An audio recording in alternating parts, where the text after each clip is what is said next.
सध्या सुनेत्रा पवारांसोबतचे आशा बुचके यांचे काही व्हिडिओज सोशल मीडियावर पण खूप व्हायरल होत आहेत. मी त्याच संदर्भात तुमच्याशी बोलतेय.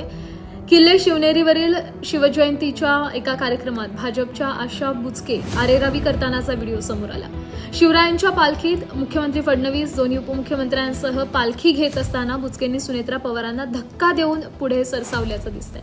हा व्हिडिओ जो तुम्ही पाहताय त्याचबद्दल मी सांगते. आता पुढचा पण व्हिडिओ पहा. या व्हिडिओत नीट पहा. पाळणा म्हणणाऱ्या महिलेला बाजूला ढकलून बुचकेंनी फडणवीसांसमोर फोटोसाठी पोज दिल्याचं दिसतंय. हे दोन्ही व्हिडिओ पाहिले. आता थांबा, अजून एक आहे. तिसरा पण व्हिडिओ पहा. या तिसऱ्या व्हिडिओत आमदार शरद सोनवणे यांच्याकडून माईक हिसकावून घेतलाय. उपमुख्यमंत्री सुनेत्रा पवार यांना ताटकळत उभं ठेवत त्यांनी भाषण केलेलं आहे. त्यामुळे एकंदरीतच कार्यक्रमाच्या शिस्तीवर आणि राजकीय शिष्टाचारावर पण प्रश्न तर आहेच, पण आशा बुचके नेमक्या आहेत तरी कोण, अनेकांना प्रश्न पडलाय. आशा बुचके या पुण्यातल्या जुन्नर तालुक्यातल्या भाजपच्या नेत्या. त्यांच्या सार्वजनिक जीवनाची सुरुवात 2002 पासून झाली. आशा बुचके या 2009 ते 2014 सलग 2 वेळा विधानसभा निवडणूक त्यांनी लढवली आहे.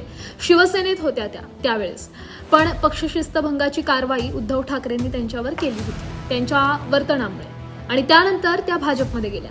पण हो, आशा बुचके आणि अजित पवार यांच्यात पण संघर्ष होताच बरं का. अजितदादा हयात असताना आणि महायुतीत सत्तेत असताना पण बुचकेंनी आक्रमक शैलीत अजितदादांना जाहीरपणे आव्हान दिली आहेत. एकदा तर जनसन्मान यात्रेला आणि अजितदादांच्या ताफ्याला त्यांनी काळे झेंडे पण दाखवले. बुचकेंनी थेट अजित पवारांच्या कार्यपद्धतीवर पण प्रश्नचिन्ह उपस्थित केले. अशा या आशा बुचके.